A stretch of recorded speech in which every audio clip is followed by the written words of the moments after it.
The tracking dog abruptly halted at the forest's boundary, his fur bristling and a low growl emanating from his chest. "Shadow, what is it?" Sergeant Morgan inquired, securing her hold on the leash. Shortly after, they located the old house situated deep within the woods, a place where no house ought to exist, but what they found inside instilled a chilling dread. What precisely did they unearth in that neglected location? Please subscribe and leave a comment below, letting us know your location. Let's get started. Kate Morgan was loading equipment into her department SUV as dawn approached. She watched with concern as Shadow, her Belgian Malinois partner, paced anxiously beside the vehicle. Usually the dog would wait calmly during preparations, but today his strong body stayed rigid, shifting between gentle movements and focused looks at the nearby forest. At 34, Sergeant Morgan had become Pinewood County's leading search expert. Shadow, possessing his advanced certification and abilities in tracking and cadaver detection, had made them the department's preferred team for missing persons cases. The call had arrived after midnight. Jason Reeves, age 27, was missing after failing to return from his day hike on Blackwater Ridge Trail. The first search team found no sign of him in the darkness. Sheriff Donovan arrived with the rest of the team, his face showing worry. "Morning, Kate. The weather report indicates rain by afternoon. We have roughly 6 hours before conditions worsen." Kate nodded, making sure her equipment was secure. "We'll find him." Donovan observed the dog's agitated state. "What's got Shadow so worked up?" he asked. "I'm not sure," she replied. "He has been like this since they arrived." She scratched behind Shadow's ears. "Focus up, partner." But as the team gathered for briefing, Kate couldn't shake the feeling that Shadow's agitation wasn't merely pre-search excitement. In their 3 years together, she learned to read his signals, and this behavior felt different, almost like a warning. Blackwater Ridge stretched across the northeastern corner of Pinewood County like a jagged spine, dense forests climbing into mist-shrouded peaks. The search team gathered at the trailhead, where Jason Reeves's blue Subaru was parked. Kate swiftly organized the team while unloading Shadow. Deputy Torres and Chun would take the South Fork.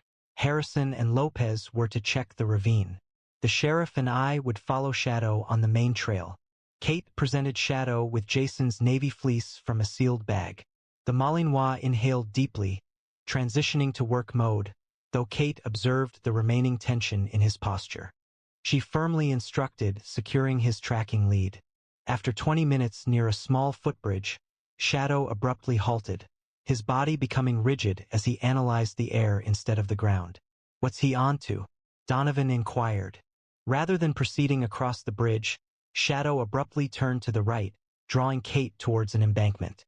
50 yards away was a forest green backpack, swiftly recognized as Jason's, containing his wallet and phone. The trail continued in that direction.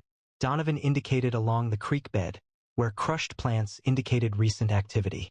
Shadow hesitated to proceed, stubbornly pulling toward the apparently untouched forest. "Shadow, find," Kate repeated, attempting to guide him. The Malinois emitted a whine, pulling with unusual force, a behavior Kate had never observed during a search. "Your dog seems disoriented," Deputy Torres commented. "The path is clearly alongside the water." Kate observed Shadow's concentrated gaze. "I'm going with Shadow." A sense of unease settled over him regarding the creek trail. "We should split up," Torres proposed. "No," Kate stated decisively. "If someone is intentionally leading us astray, separating could create a risk." She addressed Donovan. "Sheriff, I request your confidence. 3 years with Shadow indicate we must follow his guidance." Donovan acknowledged. "We will follow the dog." "Torres, please note this location and communicate with the other teams. We will keep in touch via radio." Shadow took the lead as Kate and Donovan advanced further into the forest, moving away from marked trails and into a wilderness seldom visited by recreational hikers. The ground became more challenging the farther they strayed from known paths. Thick pine and old fir trees formed a natural maze, their large trunks limiting visibility to less than 20 yards. "We're traveling northwest now," Donovan observed, consulting his GPS. "There are no recorded trails in this area. This was old-growth forest untouched by logging." After 30 minutes of consistent hiking, Shadow halted at the foot of a sharp ridge, his ears twitching as he analyzed the scents carried on the breeze. Suddenly, he bolted forward with such momentum that Kate briefly stumbled. "Shadow, easy," she called, reasserting control of the lead. The dog had stopped at a seemingly neglected path, running across the ridge face. "Service road," Donovan stated, bending down to inspect the packed soil hidden by the plants. "An old one, not listed on any maps we have now." As they proceeded down the neglected service road, Kate experienced a rising sense of disquiet. The woods appeared to press in on them, the overhead branches becoming denser until only infrequent beams of light reached the ground. "This section was harvested in the 1920s, Donovan clarified, ending the quiet. Company archives document a minor worker settlement, consisting of impermanent buildings intended to be vacated upon the end of operations. Shadow guided them around a pronounced curve in the aged road and abruptly halted, his posture tense with focus. Kate tracked his line of sight and felt her breathing shorten. Situated within a compact clearing was a two-story house, its time-worn, clapboard facade darkened by age and moisture. Rather than the crumbling ruin one could anticipate following a century of abandonment, the structure seemed mostly complete, with some sagging areas, dark and empty windows, but fundamentally stable. "That's not a logging camp shack," Kate stated softly. "No," Donovan concurred, his hand moving naturally to his sidearm. "That's someone's homestead, and it shouldn't be here." The house stood before them, its aged exterior showing the marks of many seasons. As she approached, Kate observed details previously hidden from afar. Intricate Victorian-style trim around the eaves, though much of it was decayed, and vestiges of what had undoubtedly been a graceful wraparound porch, now partially collapsed at one corner. "Sheriff's Department," she announced. "We are conducting a search for a missing hiker. Anyone inside, please identify yourself." Only silence responded. The forest sounds appeared subdued around the property, fostering an unsettling quiet that prickled the skin on Kate's arms. "I'm seeing recent footprints," Donovan observed, indicating clear marks in the yielding ground close to the porch steps. "Multiple sets, some arriving, some departing." Kate bent down to study a well-defined print. "This matches the tread pattern from Jason's hiking boots, based on the girlfriend's description. He was certainly here." Adhering to the established procedures for entering potentially occupied buildings during search operations, Donovan drew his service weapon, maintaining a safe downward-pointing position. He repeated, "Sheriff's Department. We are entering to search the premises." The front door emitted a concerning creak as Donovan pushed it open. The interior was dimly lit, the scant daylight that penetrated through the cloudy, undamaged windows illuminated a foyer characterized by peeling wallpaper and a dust-covered wooden floor. Remarkably, the furniture was still present. A discolored mirror leaned askew on one wall, and a former elegant side table sat beneath it, its surface covered in debris. The air inside was chilly and damp, carrying the stale odor of prolonged desertion combined with something else, something less definable, something more recent. Shadow moved carefully into the foyer, his nose working constantly, head turning to register each room extending from the central space. Deviating from his typical approach, he appeared hesitant to move forward, remaining uncommonly near Kate. "Living room clear," Donovan stated, inspecting the initial doorway on their right. The connected dining room and kitchen also displayed indications of emptiness, although nothing presented an immediate cause for worry, simply decades of dust, dislodged plaster, and the minor remnants left by wildlife seeking refuge. Kate noticed someone had been present, observing the kitchen table's relatively clean spots where dust had been recently moved, and noting an empty modern water bottle in one corner. Their attention then shifted to a door located beneath the main staircase, which is when Shadow's demeanor changed significantly. The Malinois halted suddenly, his body becoming rigid as he focused on the closed door. A low growl emanated from his throat. "Basement access," Donovan stated softly. Kate observed a detail overlooked during their first search. Tiny symbols were etched into the door frame, abstract designs that seemed intentional, not mere random damage. Comparable markings were present on the floor at the threshold, subtle lines scratched into the aged wood. "These are new," she stated, bending down to inspect them, and they're all around the door, almost as if, like a boundary or a warning, Donovan concluded. Shadow's growl intensified, his gaze firmly fixed on the basement door.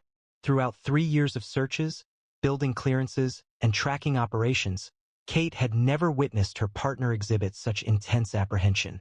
Kate encountered Shadow during a difficult period in her career. Following 8 years in military police, including 2 deployments to Afghanistan, she joined the Pinewood County Sheriff's Department, anticipating a less demanding role. Her initial 2 years of service concluded with a tragic, unsuccessful attempt to locate a 4-year-old who had strayed from a campsite.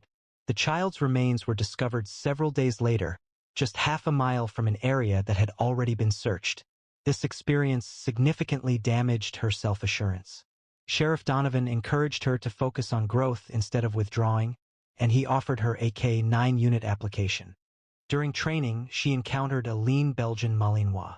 The dog's evaluation noted high intelligence but difficulty in management, along with exceptional search aptitude and inconsistent responses to commands. The trainer stated that Shadow's intensity made him unsuitable for most handlers.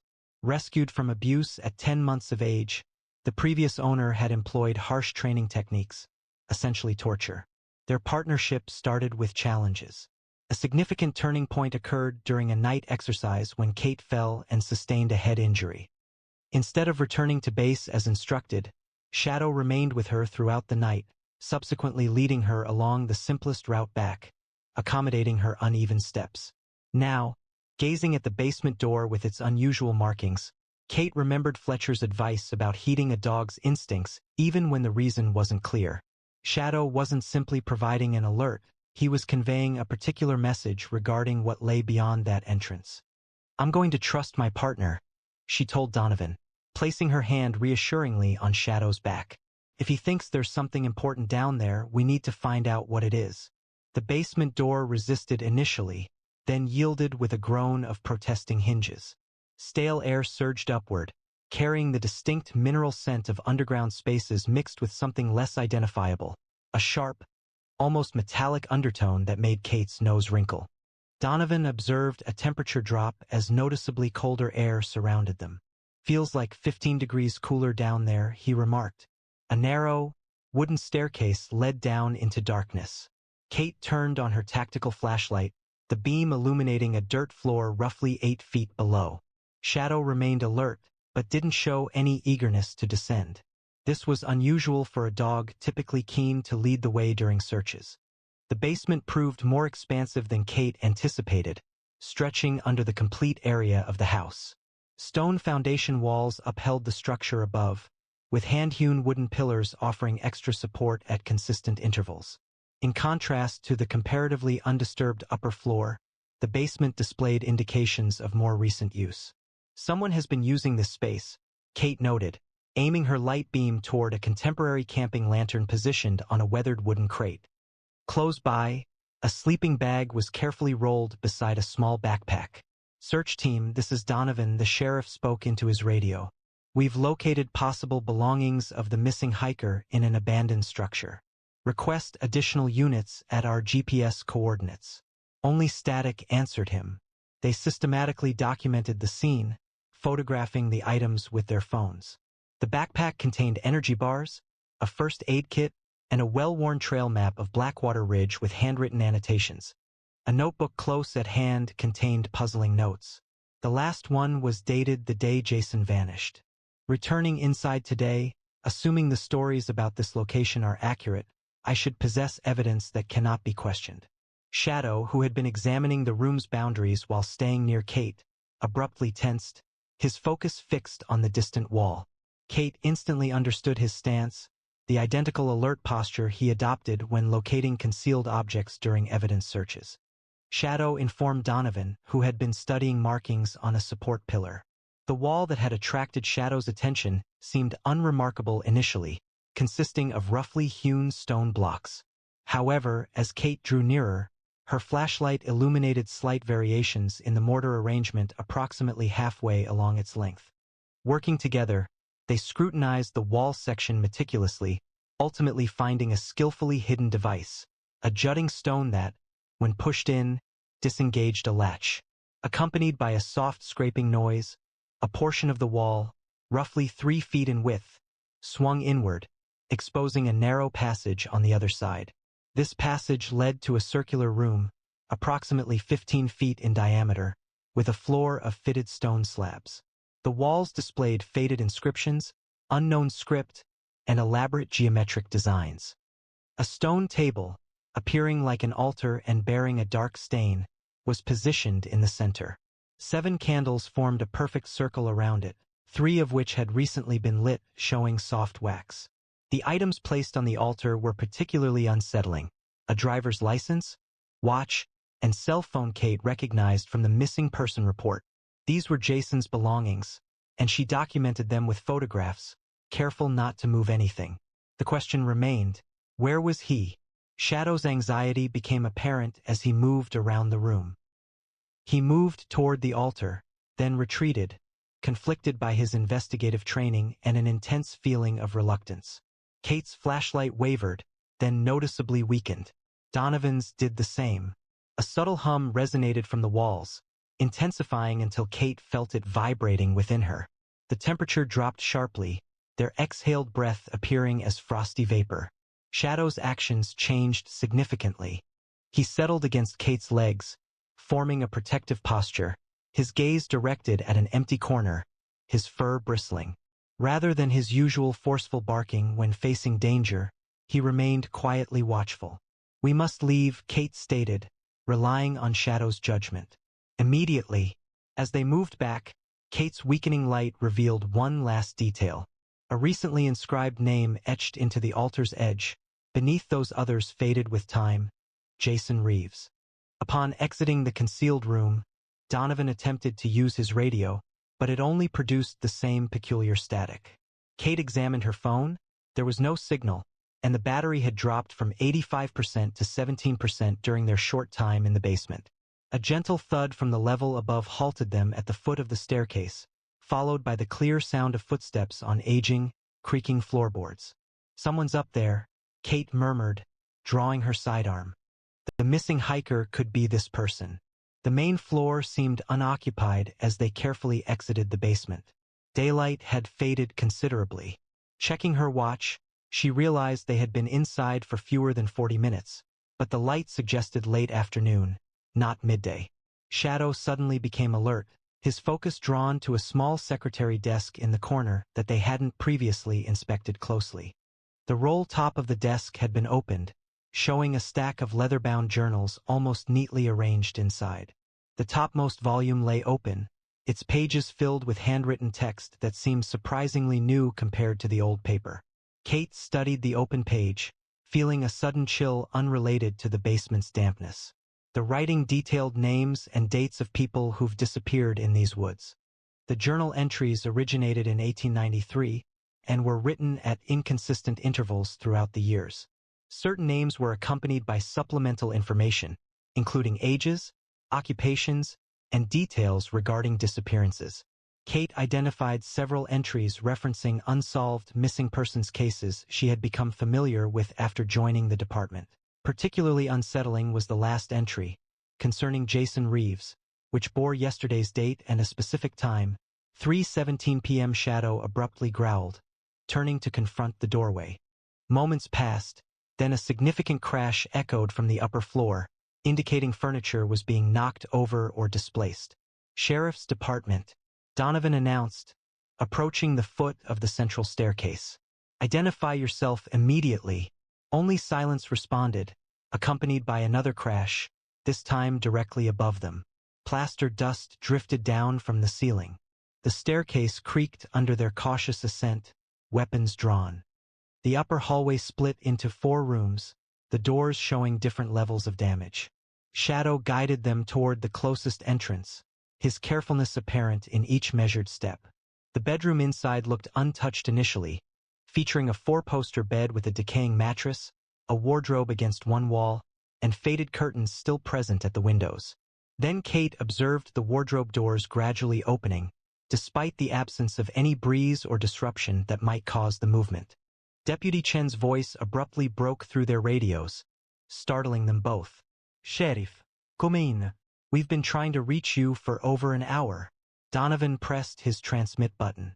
Chun, we're inside a structure approximately 2 miles northwest of the backpack location. Possible evidence of the missing hiker found. Sir, we can barely read you. Signals breaking up. Do you need assistance? Affirmative. Track our GPS coordinates. Approach with caution. Kate went to the window, hoping to spot the approaching search team from afar. However, she stopped, stunned by the scene before her. The area around the house appeared altered.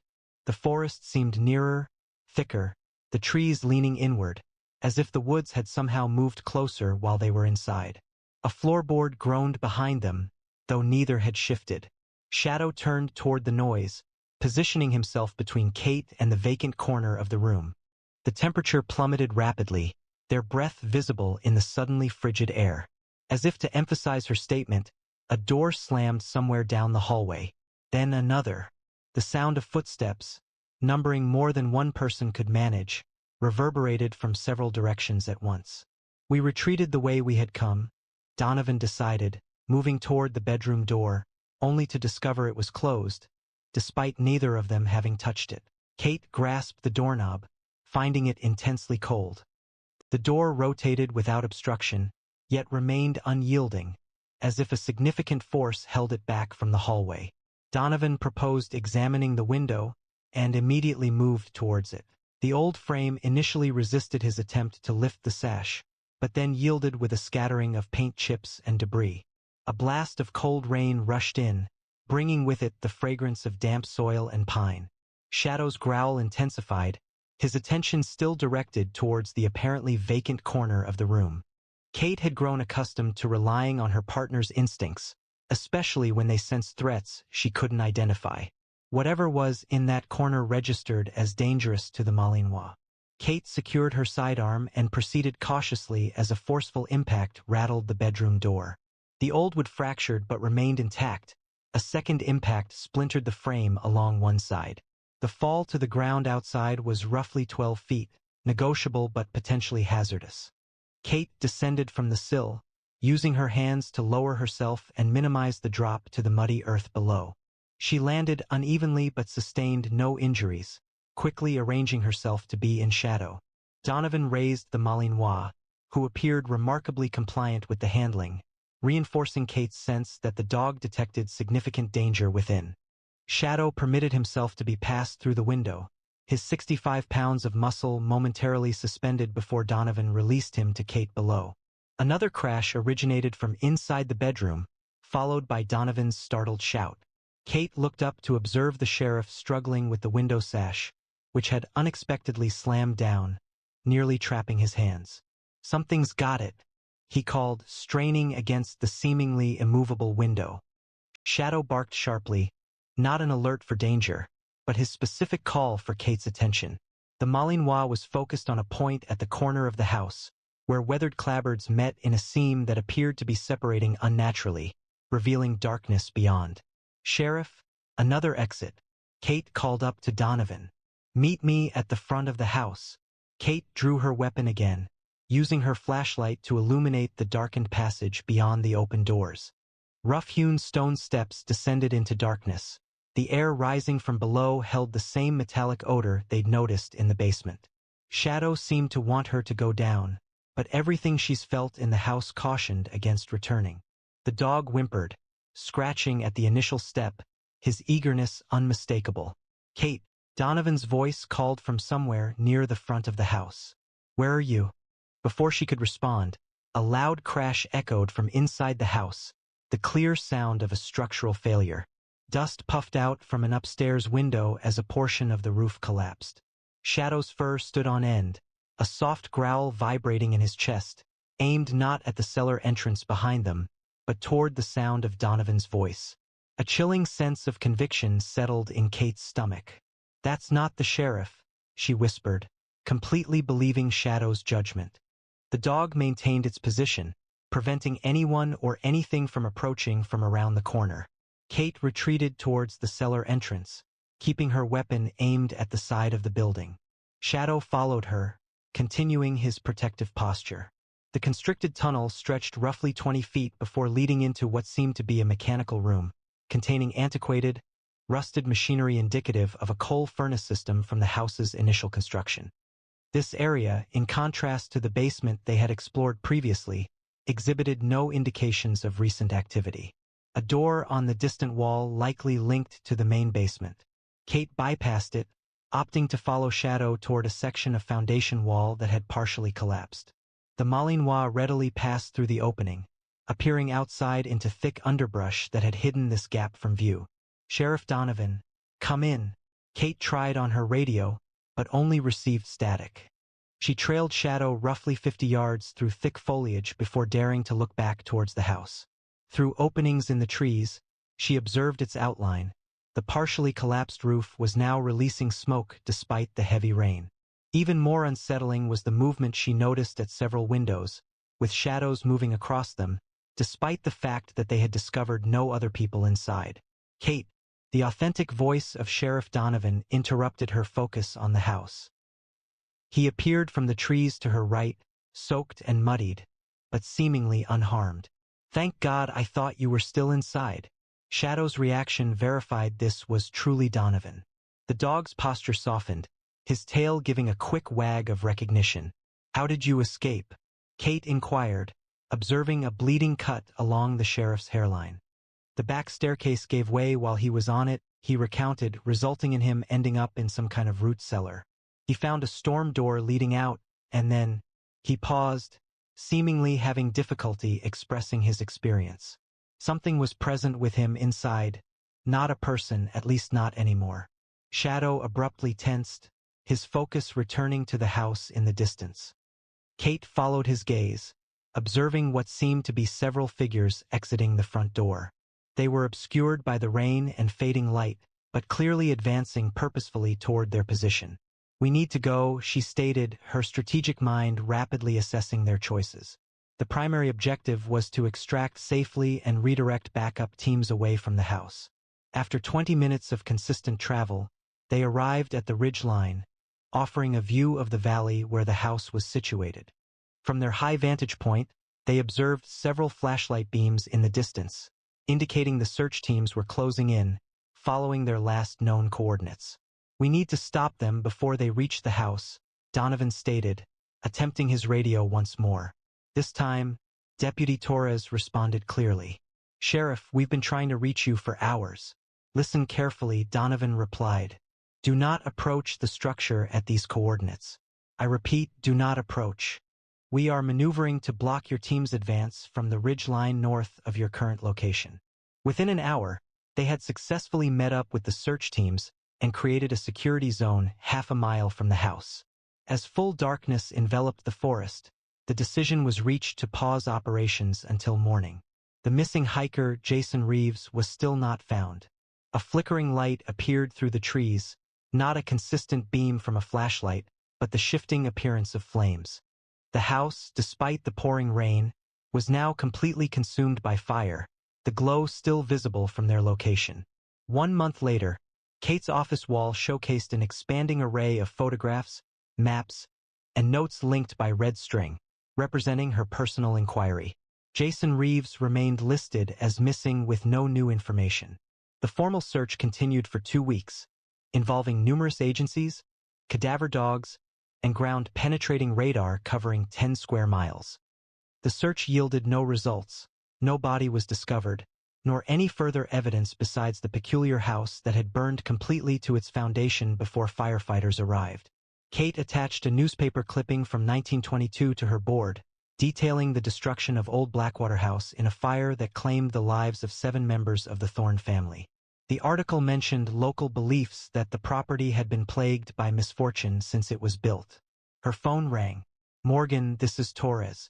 Regarding the research you asked for, 16 disappearances have been recorded within a 5-mile radius of Blackwater Ridge, a number 3 times higher than what's typically seen in comparable wilderness areas.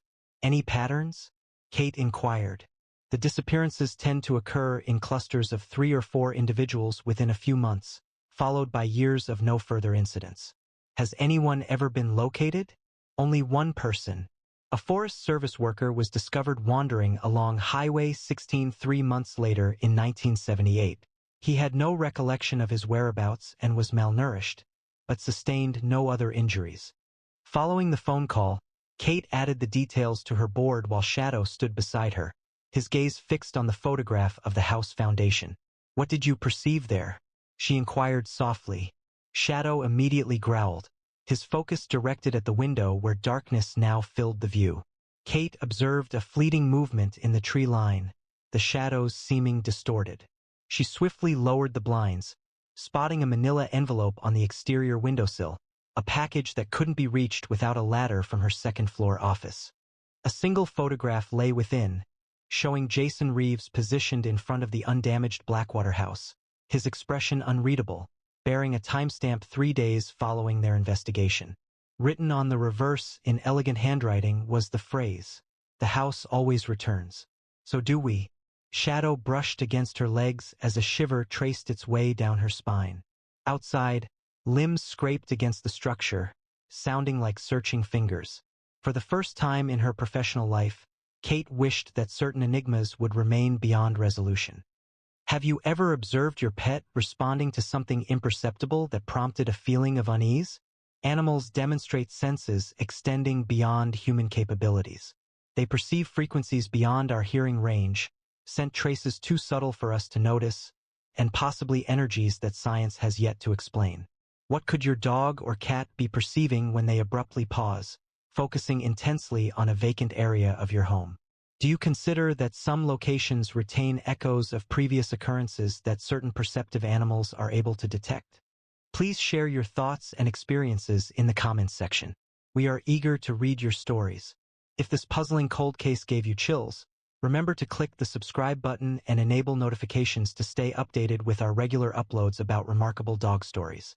Give this video a thumbs up if you want to see more unsolved mysteries, and share it with those who value the unique capabilities of our canine friends. Be sure to view our additional unexplained canine encounters currently displaying. We'll see you tomorrow, same time, with another brand new video that explores the remarkable world of working dogs and the mysteries they help us uncover. A military dog halted at the entrance to the helicopter, declining to board even with direct orders and the presence of nearby enemy forces. His handler was confronted with a difficult decision: leave his faithful companion or disregard instructions and jeopardize the safety of everyone.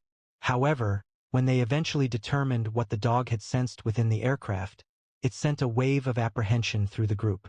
If they had departed according to schedule, none of them would have survived. Curious to learn the reason? Please subscribe and leave a comment indicating your location. Now let's begin.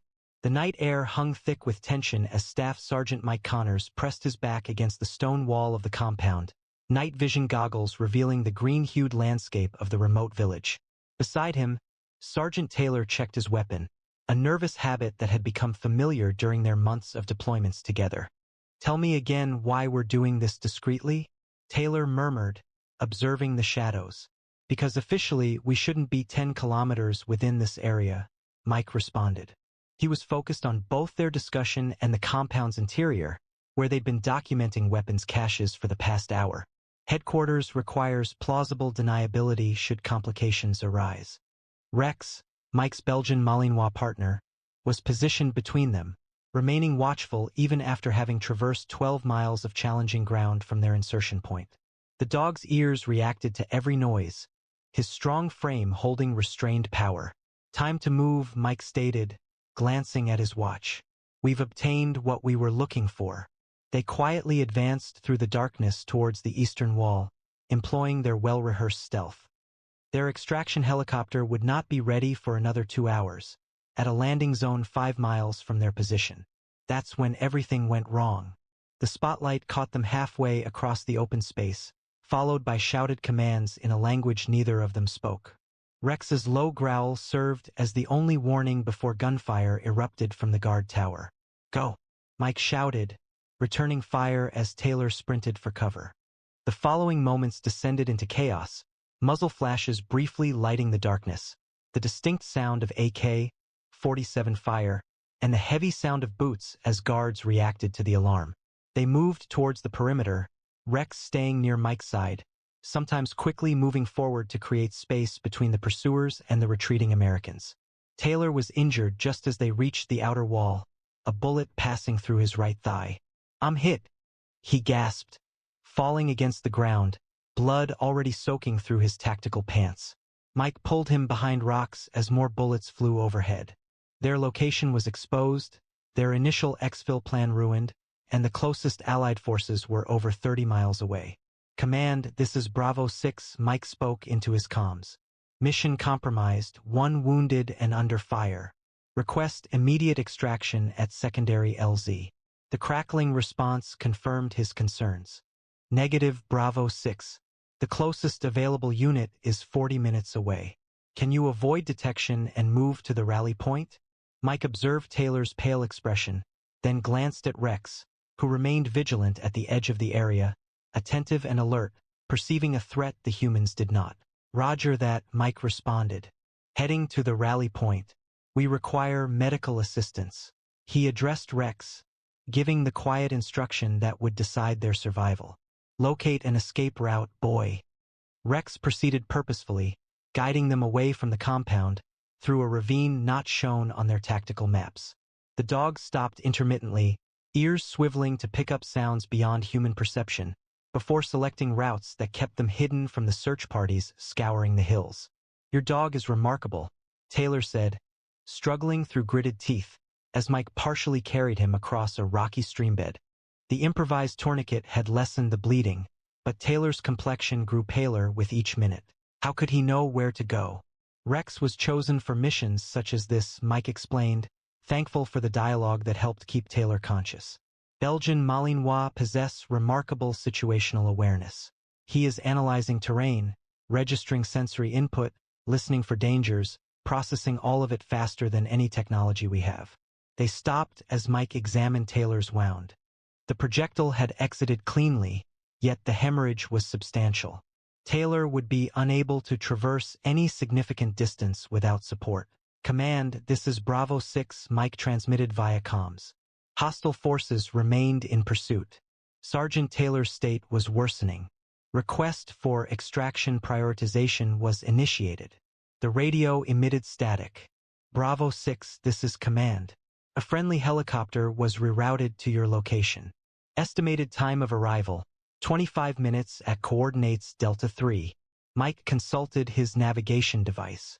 Delta 3 remained 3 kilometers distant, a manageable distance ordinarily, but with Taylor's injury and enemy patrols active in the vicinity, reaching it would be precarious.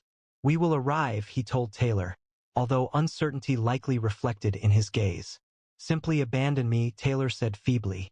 "I am only an impediment." "That is not occurring," Mike stated resolutely. "We all return or no one does." Rex abruptly stiffened, fur bristling as he focused on the darkness behind them. Mike swiftly extinguished their tactical light, drawing Taylor further into the darkness. Moments later, a search group passed within 30 meters of where they were, the enemy soldiers illuminating the area with flashlights. Continuing onward, the sound of rotor blades reached them distantly. Rex increased his speed, indicating they were approaching their target. The dog led them through a final stretch of dense brush before the terrain opened, revealing a small clearing nestled between hills, their designated landing zone. "We made it," Mike said, assisting Taylor, whose body was becoming increasingly weak. "Just a little further." The clearing was scarcely large enough to accommodate a helicopter. Mike helped Taylor to lie down behind some boulders, examining his wound again. The bleeding had lessened, but Taylor's skin felt cold and clammy, and his eyes were having difficulty focusing. "Stay with me, man," Mike encouraged. "The helicopter is nearly here." Rex moved to the edge of their cover, his posture tense as he surveyed the surroundings. In the distance, the characteristic sound of helicopter rotors became increasingly noticeable. "Command, this is Bravo 6 at extraction point," Mike reported. "Be advised, enemy forces remain in the area. Approach with caution." "Roger, Bravo 6. Black Hawk is 2 minutes out. Pop smoke when you have visual." The helicopter emerged as a dark shape against the night sky. The lights dimmed as they initiated a tactical maneuver. Mike deployed a smoke canister, and the Black Hawk descended swiftly, dust kicked up by the rotor blades. The side door opened, and Captain Riley, the pilot, made an urgent hand gesture for them to enter. "Move it," Riley yelled above the engine's roar. "I'm detecting multiple heat signatures approaching from the south." Mike helped Taylor to his feet, partially pulling him towards the helicopter. Rex moved in front of them, his ears perked and attentive to any danger. Riley called out, her expression tense, "Get in now. We've got company coming." 20 yards from the helicopter, Taylor's legs gave out. Mike adjusted his grip, now practically carrying his teammate, as they closed the final distance to safety. Just as they reached the boarding ramp, Rex abruptly stopped. The change in the dog's demeanor was dramatic. His body stiffened, ears flat against his head, eyes fixed on the helicopter. As Mike issued the order to board, Rex retreated, letting out a quiet growl Mike hadn't experienced except during training. "Rex, come," Mike instructed. The dog, however, remained in place, obstructing access to the helicopter. "What's the delay?" Riley called out, her gaze shifting between her instruments and the landscape. "We need to be airborne immediately." Taylor leaned against Mike, appearing to be barely aware of his surroundings. "What's the issue with the dog?" Mike looked at Rex, puzzled. Over 3 years of operations, encompassing numerous helicopter insertions and extractions, Rex had consistently followed commands. The dog's training was flawless, his obedience complete until now. "Something's wrong," Mike muttered. "He wouldn't act like this without a reason." "We don't have time for this," Riley called out. "Enemy forces are less than a click away and closing." Mike observed Rex's rigid posture, then looked to the helicopter, and finally to Taylor's pale face. Each second they remained exposed, their danger grew. However, Rex's actions triggered a warning he couldn't dismiss. The dog wasn't simply refusing to enter. He was actively blocking their approach to the aircraft. "Rex, heel," Mike commanded again, his tone more insistent. The dog remained steadfast, his eyes fixed on the helicopter, his body rigid with what Mike identified as an alert posture, not fear. "What the hell is going on?" Riley shouted above the rotor noise. Less than 2 minutes remained before potential compromise. Mike's thoughts accelerated. Rex, trained to identify explosives, weapons, and other dangers, was hesitant to approach the helicopter.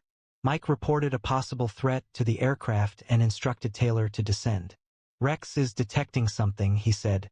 Riley's face changed from impatience to worry. "My pre-flight checks were clean.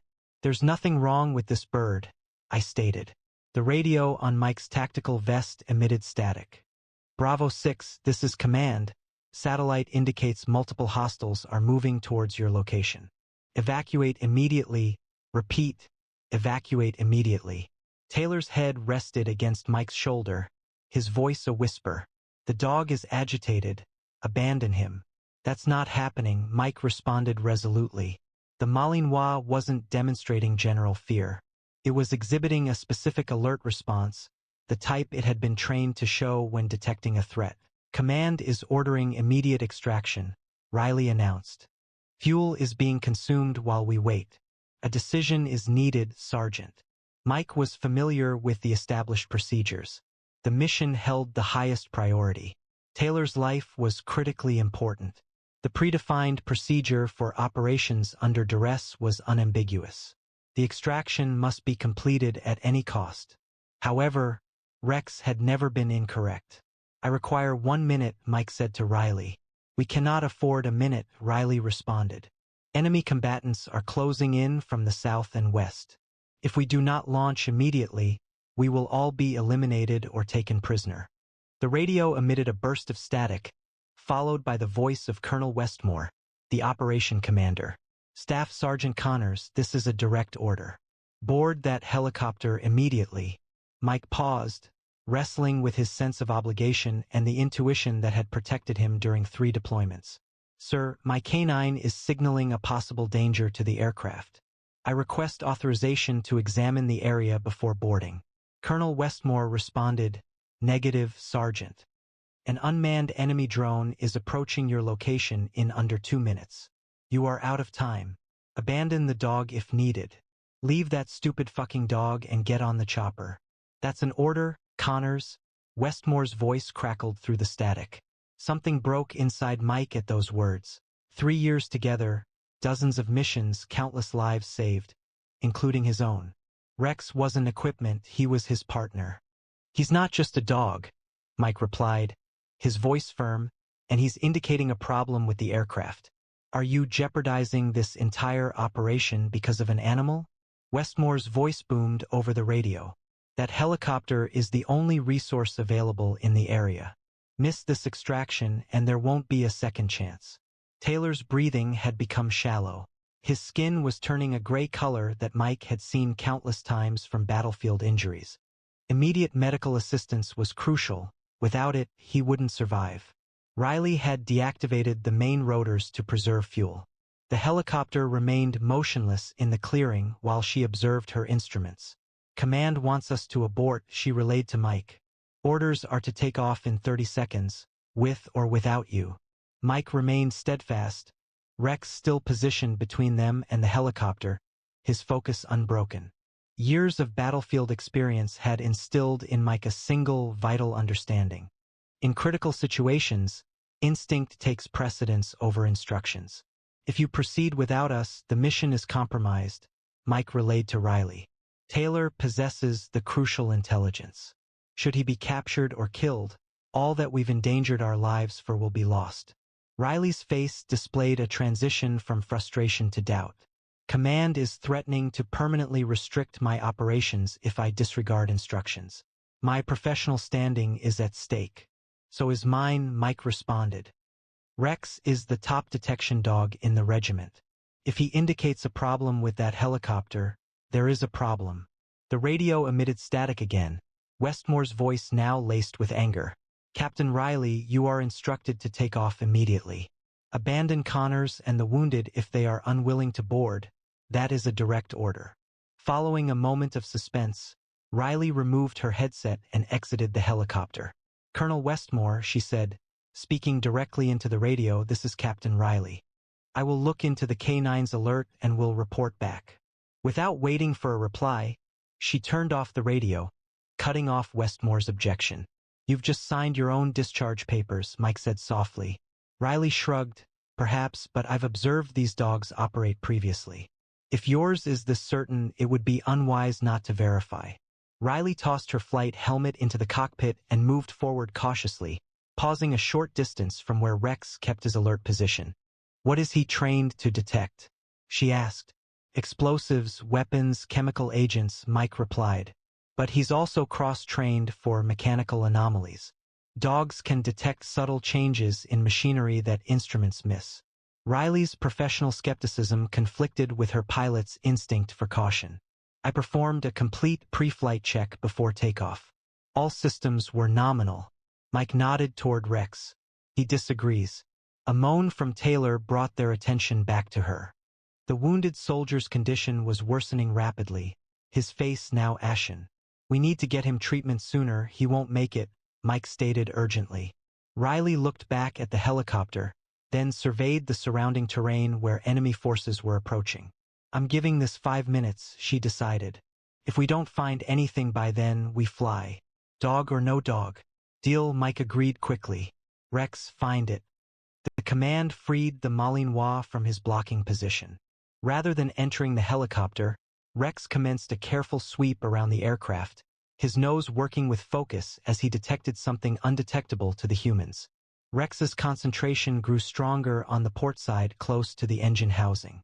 His posture altered slightly, ears pointing forward, tail rigid, movements more precise. He's nearing something, he communicated to Riley. This is the way he acts when he's pinpointing a target. Riley observed with increasing worry as Rex stopped under the main rotor assembly, his nose directed upward towards the engine housing. The dog glanced back at Mike, then looked again at the engine, his stance now stiff with alertness. He's found something, Mike confirmed. It's inside the engine compartment. Riley paused briefly before deciding. I need to check it, she stated, climbing onto the helicopter skid to reach the maintenance panel. Should a mechanical problem be significant enough for your dog to identify, I require notification prior to takeoff. As she reached for the access panel, a distant crack resonated across the clearing, a rifle shot from the advancing enemy forces. "They've located us," Mike warned, drawing his sidearm. "We're out of time." Riley's expression became resolute as she operated the latches on the access panel. "Then let's hope your dog is correct and we can repair whatever he's found in the next 3 minutes." The maintenance panel creaked open, exposing the intricate network of fuel lines and hydraulic controls. Riley directed her tactical flashlight into the space, carefully examining the parts. "Report, Riley," Mike called out to her. "What's your assessment?" Riley's features shifted as her light caught something at the back of the compartment. "I'm seeing a hairline fracture in the main fuel feed line," she stated, her voice strained. Fuel was leaking onto the hot section housing. "How bad?" Mike asked. Riley moved to get a better view with her light. The crack was severe enough that flight vibrations would have widened it within minutes once cruising altitude was reached. She didn't complete the sentence, but her concerned expression conveyed the gravity of the situation. "Catastrophic failure?" Mike asked directly. Riley confirmed. "Mid-air fuel line rupture feeding directly onto superheated engine components. Best case, emergency landing in hostile territory. The most severe possibility is fire and explosion," Mike determined. "This appears to be damage caused by temperature changes," she stated. "The sandstorms allow fine particles to spread everywhere, particularly affecting engine parts." A gunshot sounded nearer now, followed by shouts echoing in the distance. "Can you repair it?" Mike asked urgently. Riley hesitated, biting her lip. "Perhaps. I possess a field repair kit, but it's intended for hydraulic lines, not fuel feeds. It might last long enough to get us back to base, but I can't guarantee it." The dog's ears suddenly perked up, his focus directed towards the ridge line where shadows moved against the night sky. "They're getting closer," Mike warned.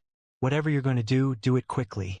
Riley went to the cockpit, returning with a compact repair kit.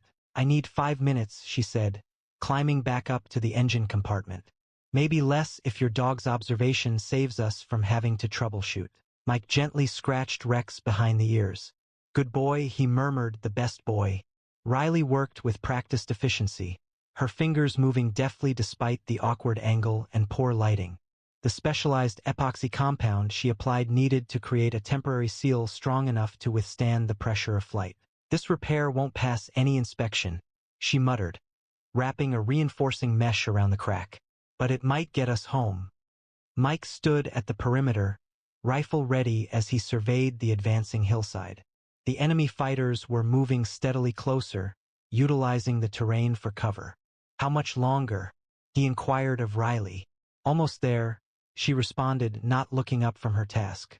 "The compound needs another 60 seconds to set properly before I can pressurize the system." Rex abruptly froze, his focus fixed on the eastern approach to the clearing. A low growl resonated in his chest. Mike quickly noticed the alteration in behavior. "They're closer than we thought," he murmured to Riley. "Rex has them." The dog's ears were pressed against his head, his body tense. Mike lifted his rifle, peering through the tactical scope to survey the area Rex was fixated on. There, a brief movement against the rocks. 2 individuals, potentially 3, were moving in a flanking maneuver as the primary force advanced from the west. "Riley," Mike called quietly, his voice filled with urgency.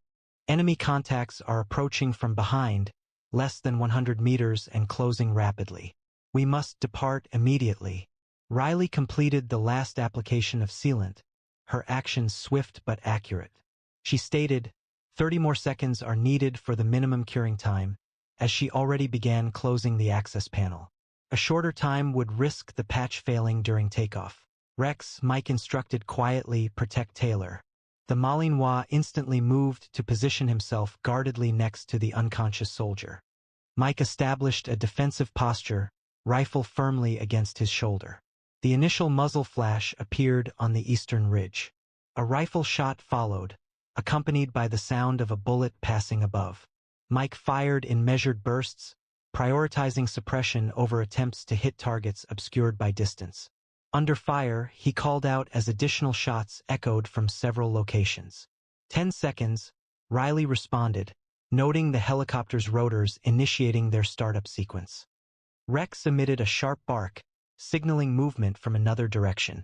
Mike turned, observing 3 more fighters advancing from the southern edge of the clearing. He discharged another burst, causing them to retreat for cover. "We need to load Taylor now," Riley called over the intensifying rotor noise. "The patch will either hold or it won't, but we're running out of time." Mike secured his rifle and hurried to Taylor's side, lifting the injured soldier in a fireman's carry. The volume of enemy fire increased as he advanced towards the helicopter, bullets impacting the earth close by and ricocheting from the aircraft's armored underside. The key uncertainty lingered.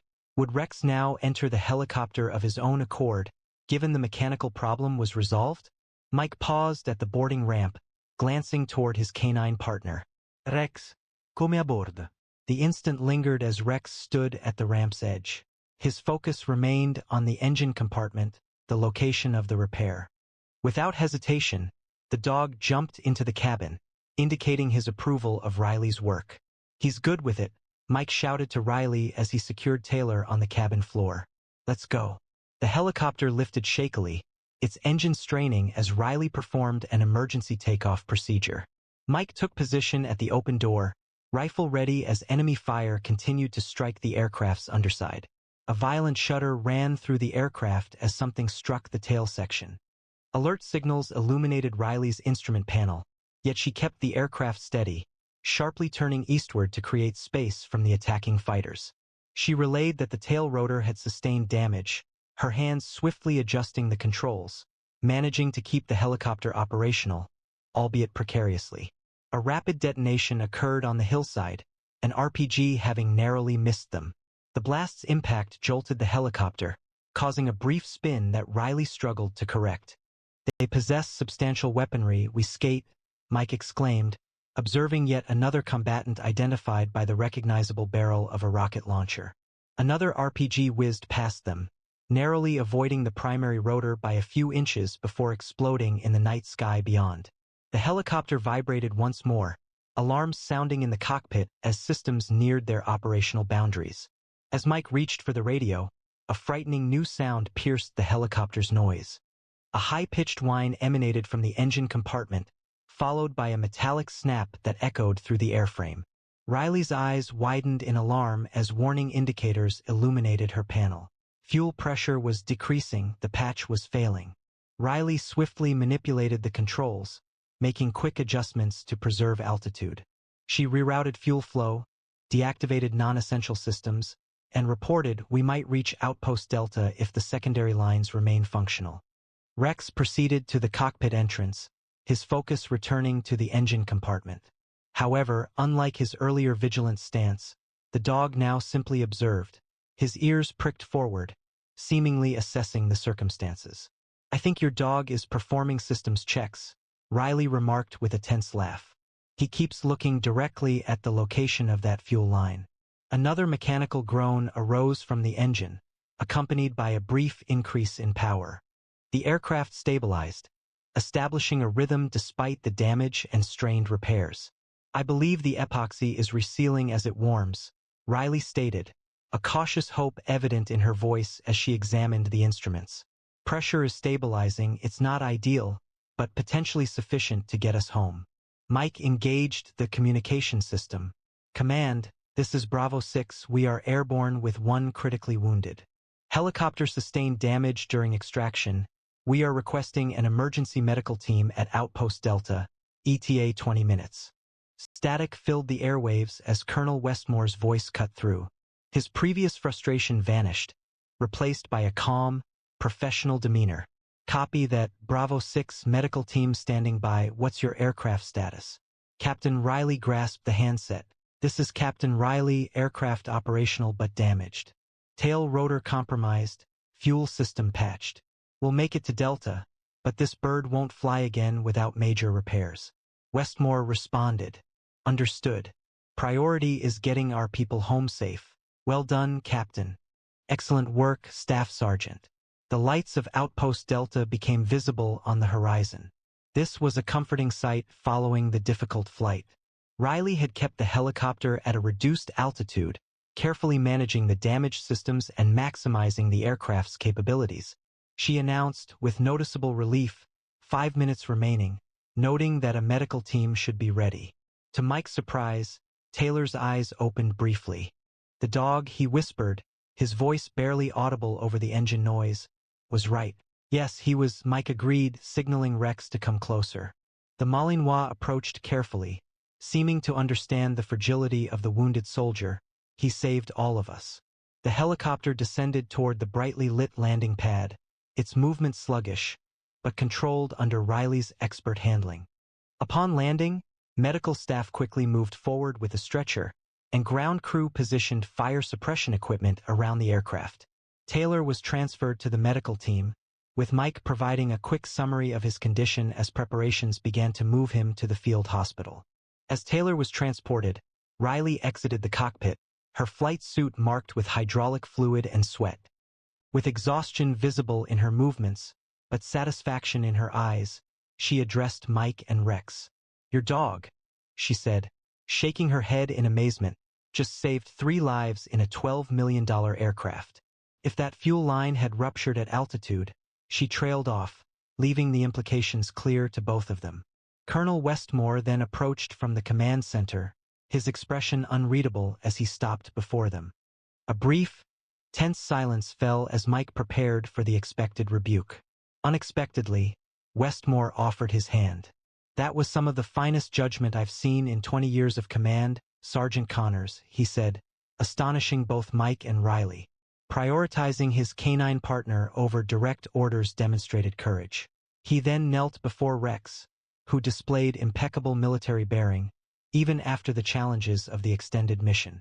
Regarding this soldier, Westmore stated, with evident respect in his voice, "I believe there's a stake in the officer's mess bearing his name." Following Westmore's departure, Riley addressed Mike. "I've been flying for 12 years, she said softly, "and never once questioned my pre-flight checks or the maintenance team's work. If your dog hadn't stopped us," she shook her head, unable to finish the thought. "That's why we trust them," Mike responded briefly. Despite potential failures in technology, established procedures, and even directives, they still observe what remains unseen. Rex rested against Mike's leg, exhibiting signs of tiredness now that the immediate threat had subsided. Considering that this dog had traversed miles of challenging terrain, identified a crucial mechanical fault, and rescued 3 lives during a single night, it appeared to be a deserved display of weariness. "Come on, boy," he said softly. "Let's go check on Taylor, and then I believe someone promised you chicken." Have you ever observed an animal perceiving danger that humans missed? The remarkable capabilities of certain animals, particularly trained military and police dogs, frequently determine the difference between life and death in crucial situations. Would you rely on your animal's instincts even if it required disregarding direct orders? Staff Sergeant Connors confronted this challenging decision, and his belief and his partner protected everyone on that mission. Share your opinions in the comments below. If this incredible story of canine heroism impressed you, please like the video and subscribe to our channel for more amazing tales. Click the bell icon to turn on notifications so you never miss another story. Share this video with friends who appreciate the extraordinary bond between handlers and their canine partners. Check out our previous canine stories appearing on your screen now. We'll see you tomorrow, same time, with a brand new video. An airport police dog persistently alerted to an abandoned bag. Could it potentially contain explosives? Hesitantly, security personnel opened the bag, and the contents necessitated an immediate evacuation. Here's the full story. Before we proceed, please share in the comments below where you're watching from. And if you enjoy compelling police dog stories such as this one, remember to subscribe to stay updated on future content. A sterile glow from the fluorescent lights of Terminal 5 at O'Hare International Airport illuminated the polished floors as travelers rushed by, pulling rolling suitcases and carry-ons. A continuous hum of activity filled the air, punctuated by announcements over the PA system and conversations in a mix of languages. It was just past 7 a.m. As the morning international arrivals began to arrive, bringing the usual atmosphere that Officer Benjamin Linus knew from his 6 years with the airport's K-9 unit, Benjamin straightened his dark blue uniform jacket, his badge reflecting the overhead light as he observed the increasing crowd. Beside him, Lexus, his Dutch Shepherd partner for 4 years, stayed in perfect heel position, his dark eyes carefully examining the constant flow of passengers. Another day in paradise. Huh, boy? Benjamin murmured, briefly scratching behind Lexus's alert ears. The shepherd leaned into his touch before returning to his vigilant posture. Morning, Linus. Officer Teresa Wong called from her post near customs. Lexus looking sharp today. Benjamin nodded in greeting. Just finished training recertification yesterday. Passed with flying colors. As usual, Security Director Melissa Harrington's voice crackled through Benjamin's radio. Attention all units. We are experiencing increased passenger volume in Terminal 5 today because of rerouted flights from Milwaukee. Please maintain a visible presence near checkpoints. Copy that, Benjamin responded, already adjusting their patrol route mentally. K9 Unit 7 will cover the east side checkpoints. Just another day at O'Hare, he thought. Routine, predictable, secure. As they turned the corner towards the less crowded international departures area, Benjamin noticed a subtle shift in the tension of Lexus's leash, the first sign that this day would be anything but ordinary. The change in Lexus's behavior was slight but unmistakable, a sudden, focused alertness that altered his usual patrol posture into something more intense. The shepherd's ears moved forward, his tail straightened, and his nose began working more intensely, taking in the air with increased urgency. What is it, boy? Benjamin asked softly, immediately noticing his partner's change in behavior. Lexus pulled gently on his lead, guiding Benjamin towards the eastern wing of the International Departures Terminal, a section currently undergoing renovation and less crowded than the main concourse. Early morning light poured in through large windows, revealing dust motes suspended in the air above the section with restricted seating. Benjamin surveyed the area, trying to understand what had caught Lexus's attention. The space was largely unoccupied, with only a handful of passengers asleep in chairs or absorbed in their electronics. Initially, nothing seemed out of place, but then Lexus abruptly moved towards a row of seats along the wall, his focus fixed on something located underneath them. The item was a bag, a medium-sized black duffel with no visible identification tag.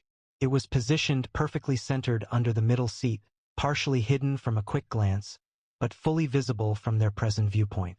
Benjamin's training engaged instantly. Secure, he instructed, and Lexus remained perfectly still, keeping his attention on the bag. However, something seemed unusual about Lexus's behavior.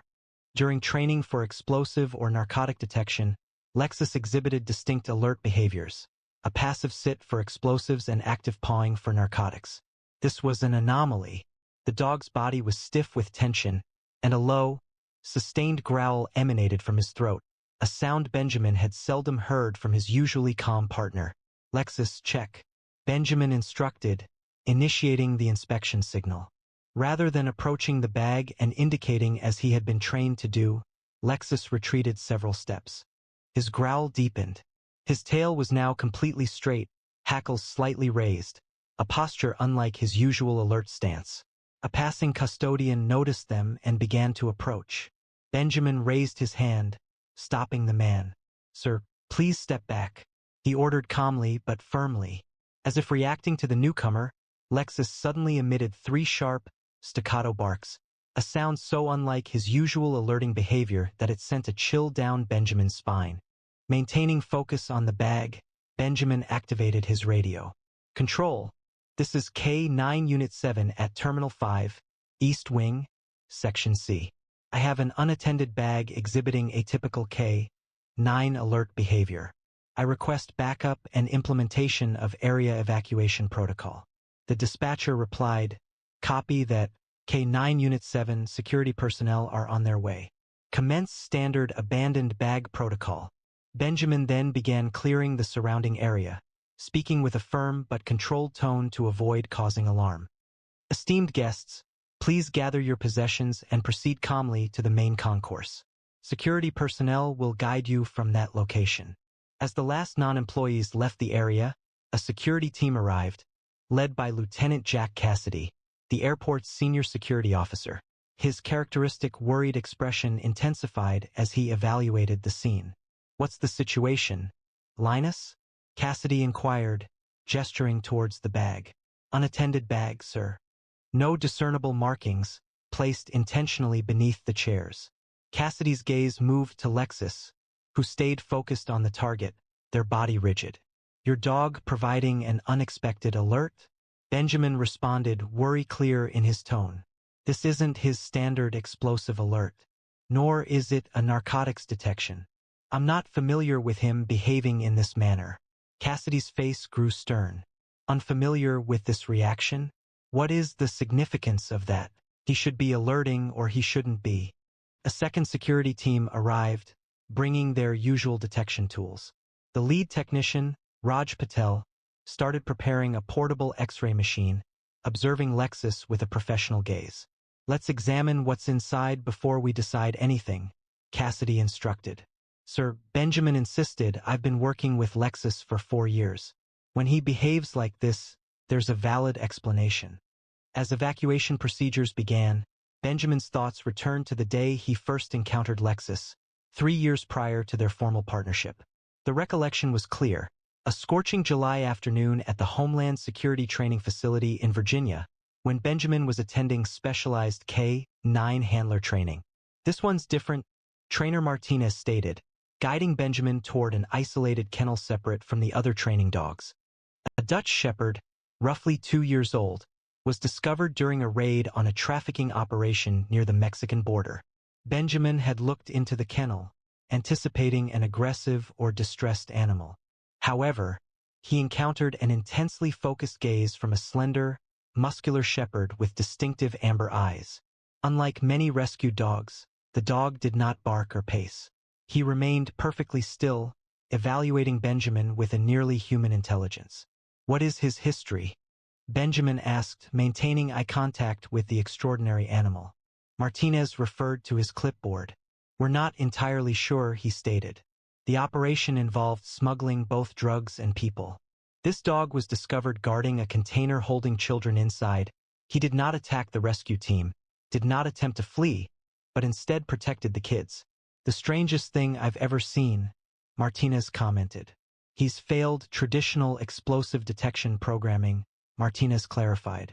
Not because he lacks the ability to detect. His scent detection abilities are exceptional, yet he repeatedly signals to things we haven't intentionally introduced. We initially dismissed these as false positives. Benjamin inquired when Martinez paused. 3 times now, he's alerted on items or locations where we discovered nothing. Each instance, we submitted the indicated items for comprehensive analysis. On each occasion, further investigation revealed something previously undetected. Chemical precursors, residues, compounds our routine tests failed to identify. It was as if he perceived the world on a different sensory plane than our other dogs. Benjamin returned to the current reality as Patel's voice cut through his memories. The initial scan revealed standard items, clothing, toiletries, and what appeared to be documentation. No explosive compounds were found, nor any unusual wiring or devices. Cassidy directed a significant look toward Benjamin. There you have it. With due respect, sir, Patel added, there's a peculiarity concerning the interior lining. Observe this density variation. The bag appeared to have a subtly altered compartment. It was barely noticeable, but clearly not a result of standard manufacturing. Benjamin felt a sudden feeling of unease as he noticed Lexus looking at him, seemingly confirming his suspicions. Lieutenant, he said softly, I believe we must treat this with utmost seriousness. Lexus has identified something that our usual protocols aren't addressing. Cassidy finally gave the order, call the bomb squad. Implement full evacuation protocol, establishing a 100-foot perimeter. Linus, I expect your dog to be correct about this. The bomb squad technicians advanced with methodical precision, their bulky protective suits making them appear almost robotic as they neared the abandoned bag. Benjamin and Lexus had been moved back to the perimeter line, where they maintained visual contact with the operation. Remote assessment first, announced Garcia, the bomb tech lead, as his team deployed a small rover equipped with additional sensing equipment. Cassidy stood beside Benjamin, his posture betraying the palpable tension. O'Hare deals with more than 2,500 lost items annually, he said. 99% are simply forgotten laptops and water bottles. He shook his head. We're closing down half a terminal because of a dog's unusual actions. The rover approached the bag, and Garcia directed its unique sensors from a distance. Following several anxious minutes, his voice came over the radio. No explosive compounds found, no radiation, no known biological agents detected. Shifting to a physical examination, Garcia proceeded, personally inspecting the bag with a specialized camera. Another individual arrived at the edge of the area, a woman wearing a fitted charcoal suit, her Homeland Security identification clearly visible. Agent Diana Walsh introduced herself briefly, asking about the circumstances. Likely a false alarm, Cassidy replied, before Benjamin could respond. Typical abandoned bag. No explosives have been found. We anticipate resuming operations soon.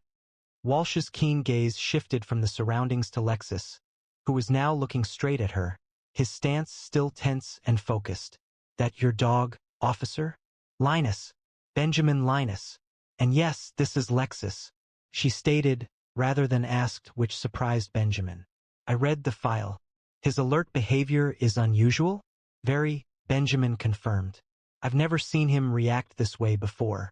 Walsh examined Lexus with heightened interest. What exactly is different about his behavior?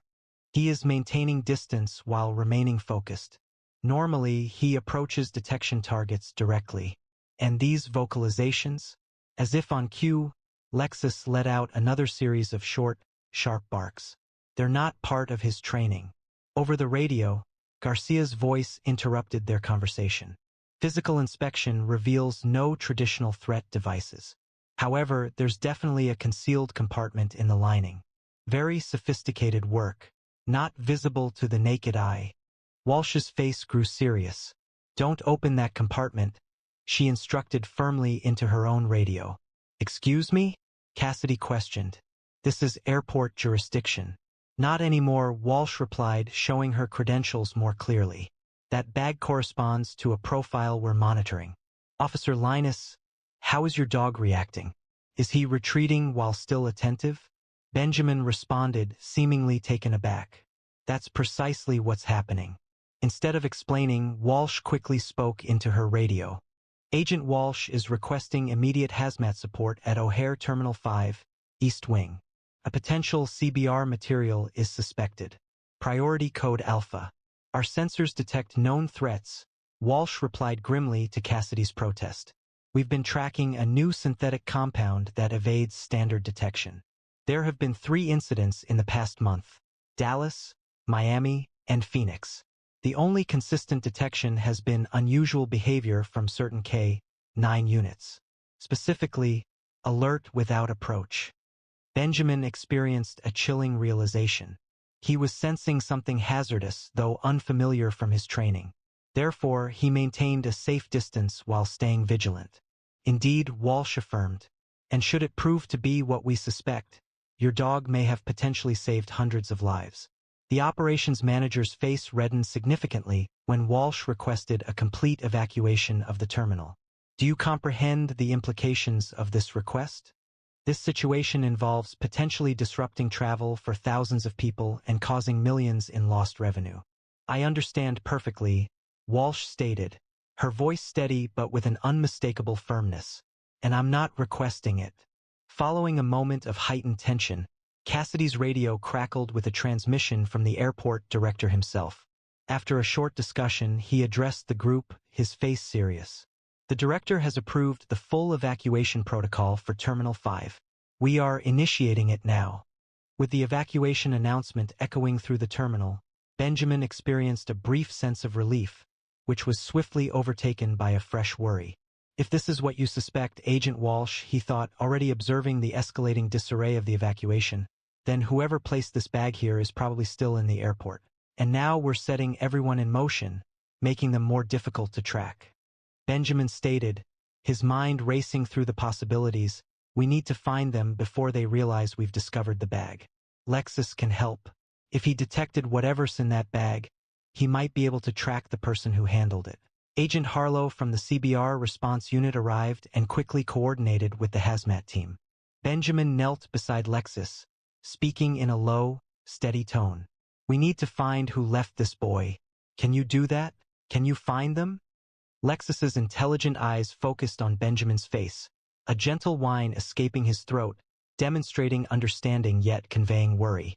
"I know it's dangerous," Benjamin said quietly. "We'll be cautious. But we need to find them." The hazmat team arrived, fully equipped in protective gear, their presence forming a strange, isolated zone of intense action within the now unsettlingly vacant terminal. Benjamin and Lexus stayed at the designated perimeter, observing as the specialists cautiously neared the bag. "Remote extraction first," the hazmat lead stated, deploying a specialized robot intended to manage potentially hazardous materials.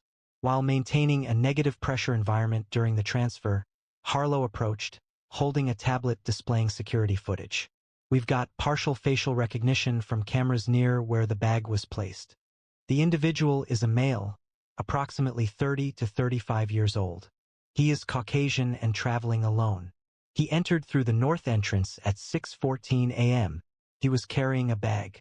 That was nearly 2 hours ago," Benjamin noted with concern, suggesting he could be long gone. Harlow countered, swiping to another image, stating he was last seen entering a restroom near Gate E9 20 minutes ago and has not emerged yet. Meanwhile, the hazmat team successfully accessed the concealed compartment within a specialized containment unit. The hazmat lead's voice crackled over the radio. Professional detachment briefly faltered. "This isn't just a chemical agent," he stated. "There's sophisticated delivery equipment in here. A timer, atomizer, distribution system, and documentation. A lot of it." The hazmat lead continued, his voice returning to its professional calm. "The dispersal mechanism was set for noon, 4 hours from now, when the terminal would be at peak capacity. Travel documents, multiple identities, and maps.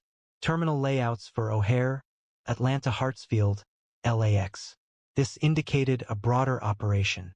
A hazmat technician meticulously removed what seemed to be a small notebook, securing it in a transparent evidence bag, and subjecting it to a decontamination procedure before it was given to Harlow. "It's a manifesto," Harlow stated grimly as he examined the pages. "Concerning rhetoric, including expressions of extreme opposition to immigration and allusions to restricting international travel, has emerged. This indicated a planned terrorist attack with the intent to target foreign nationals at several airports. The hazmat team has identified the chemical compound involved.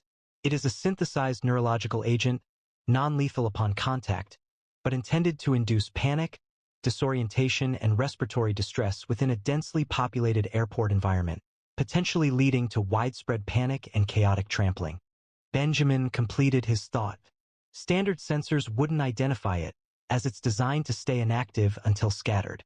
Harlow gave Benjamin a hotel key, which was located in an outer pocket of the bag and is now secured in an evidence bag. "It should be safe for your dog to analyze the scent from the bag without physical contact."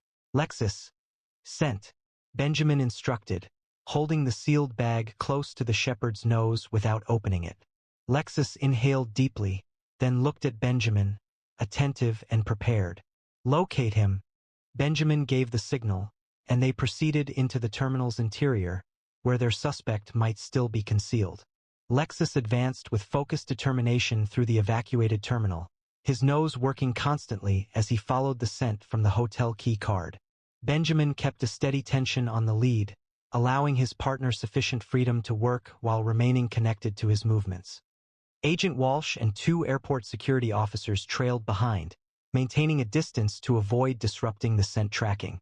The deserted terminal, usually filled with activity, provided a disturbing scene for their pursuit.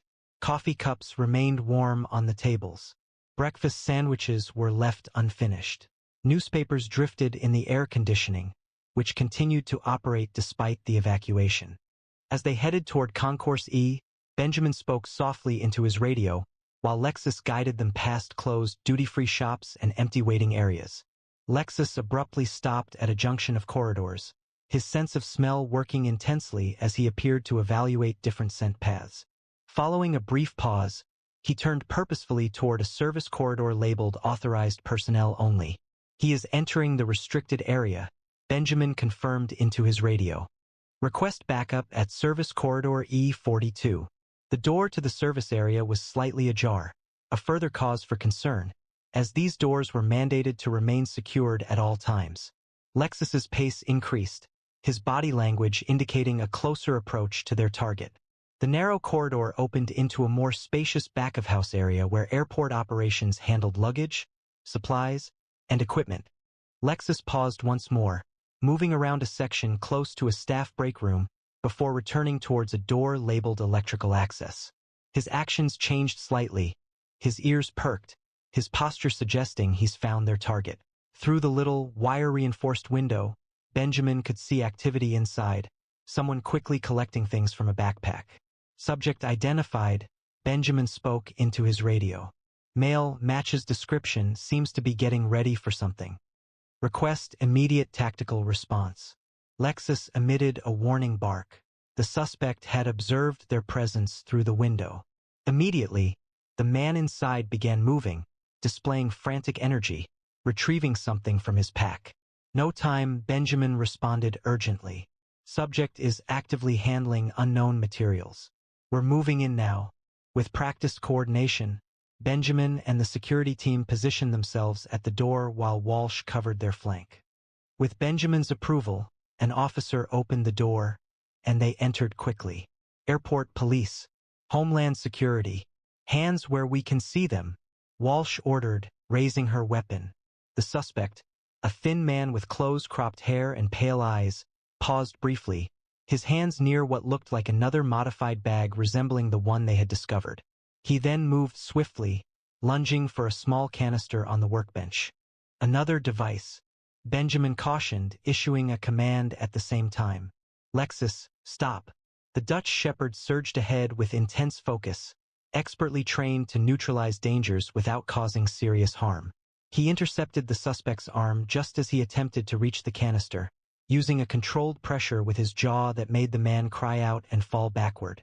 Don't move, Walsh instructed as Benjamin secured Lexus, and the security officers moved in to restrain the suspect.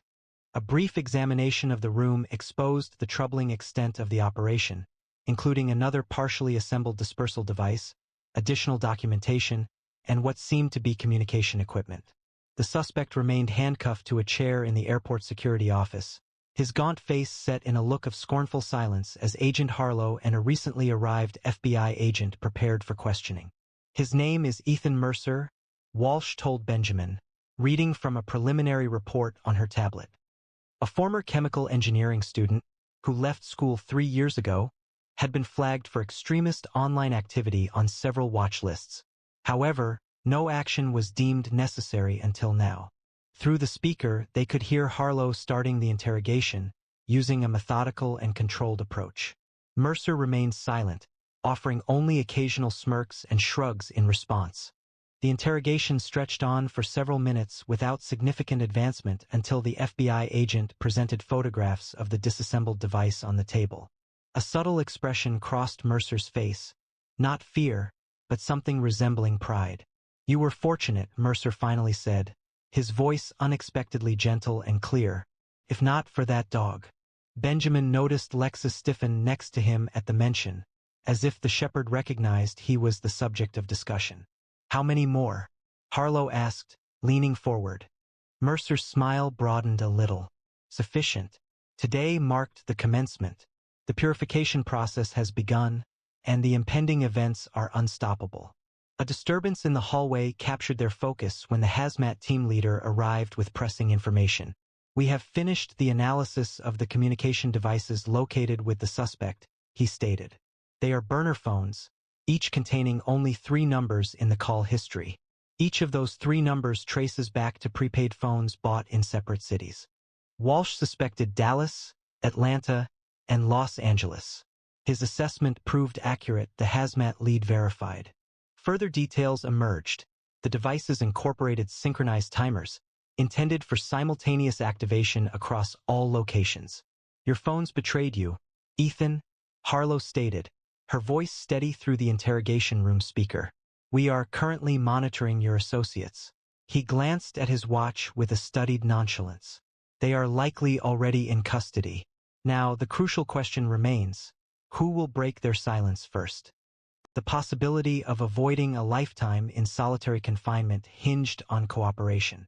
For the first time, uncertainty appeared on Mercer's face. His meticulously built resistance started to falter. "Your dog ruined everything," Mercer abruptly said, glaring at the one-way glass as if he could see Benjamin through it. "Those devices were undetectable. We tested them for months. How did that animal know?" As the sun set over the O'Hare runways, Terminal 5 was declared clear of all threats. Limited operations had resumed in other areas of the airport. Thousands of passengers remained displaced, their travel plans disrupted by the day's events. Benjamin stood by a wall of windows overlooking the tarmac, watching planes slowly returning to their gates as Lexus rested at his feet, finally relaxed after the intense day. "Officer Linus," Agent Walsh approached, appearing weary but satisfied, "and thought you'd want an update before you left." Mercer provided his contacts after approximately 3 more hours of interrogation, she reported. Tactical teams apprehended 2 accomplices in Atlanta and 1 in Los Angeles, all possessing similar devices in early preparation stages. Dallas proved to be a false lead, a deliberate misdirection, potentially in response to compromised communications. "We stopped it," Benjamin confirmed, his voice conveying obvious relief. "Completely?" Walsh affirmed, looking down at Lexus with a gesture of respect. "The timing was absolutely critical. Had that first device deployed successfully, it would have provided data enabling improvements to the others. Each subsequent attack would have been more effective. Do you have any understanding yet of how he managed to detect the compound when none of our equipment could?" Walsh smiled faintly. "Our lab has a theory. The compound's chemical profile shifts slightly upon exposure to the surrounding atmosphere. This characteristic contributed to the difficulty in its detection. Standard instruments are often adjusted to recognize defined, consistent profiles. Lexus, however, operates differently. Canines don't use calibration. They interpret scent data through unique methods, identifying patterns and alterations beyond the capacity of current technology." Dr. Aris knelt down to Lexus's level, receiving a questioning head movement from the shepherd. "This particular dog appears exceptionally skilled. It's likely his early experiences contributed to his advanced detection abilities." Lieutenant Cassidy arrived, his initial doubts giving way to clear respect. "The director has scheduled a meeting for both of you tomorrow morning. A commendation is planned. The FBI is now assuming control of the investigation," Walsh stated. "However, Homeland Security remains keen on evaluating your K9's detection capabilities. With your permission, we'd like to develop a training program utilizing Lexus's responses to assist other dogs in recognizing these types of threats." As Walsh and Cassidy departed, Benjamin knelt beside Lexus, carefully taking the dog's face in his hands.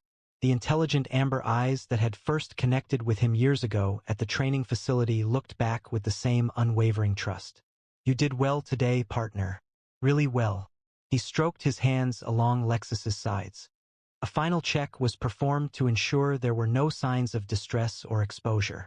Finding none, the lead was reattached to the tactical collar. "Let's go home." As they walked through the terminal, which was gradually reopening, Benjamin thought about how many near misses in his career had depended on split-second decisions and instinctive reactions. But today had been different. Today focused on the deep trust developed between Handler and K9 through years of collaboration, a connection that went beyond training manuals and standard procedures. What Lexus accomplished couldn't be duplicated by technology or documented in reports. It represented the peak of natural aptitude, specialized training, and something more intangible, a nearly instinctive ability that some remarkable working dogs appeared to have. Benjamin had consistently trusted his partner's skills, but today had solidified that trust into something absolute. No matter what difficulties they encountered moving forward, they would confront them as a team, their partnership strengthened by the experiences of today. The following morning would involve reviews, paperwork, and probably numerous inquiries regarding Lexus's distinctive detection abilities. For tonight, Benjamin felt satisfied, knowing that many travelers would return home safely to their families, completely unaware of how narrowly they had avoided disaster, and how a Dutch shepherd with amber eyes had stood between them in the midst of chaos. Have you ever experienced a moment when an animal perceived something that humans completely missed? Animals often possess remarkable abilities that science is still trying to understand. This story highlights how vital these instincts can be in critical situations. We are interested in hearing about your experiences with animals that appear to possess more understanding than the humans nearby. Considering you were in Officer Linus's position, would you have believed your canine partner's atypical behavior, despite technology and protocols indicating no danger? It requires significant courage to support a partner's instincts when others advise caution. Can you recall a time when you made a tough choice relying on your gut feeling instead of data? Working dogs, such as Lexus, contribute to saving many lives daily across the globe due to their remarkable skills and commitment. Do you have personal encounters with service animals or working dogs that impressed you with their intelligence and abilities? Please share your stories in the comments below. Inspired by Lexus's incredible story today? Don't miss our next video. Subscribe and enable notifications. We release another unforgettable story of heroism and dedication from the world's most extraordinary canine officers every day at the same time. Give a like if you think these four-legged heroes deserve more recognition for their life-saving work. We think you'll enjoy this video if you love dogs or are interested in canine units. Please see our previous stories, which are appearing on the screen now. And remember, behind every great police dog is a partnership built on unwavering trust and communication. We'll see you again tomorrow at the same time with another amazing canine story.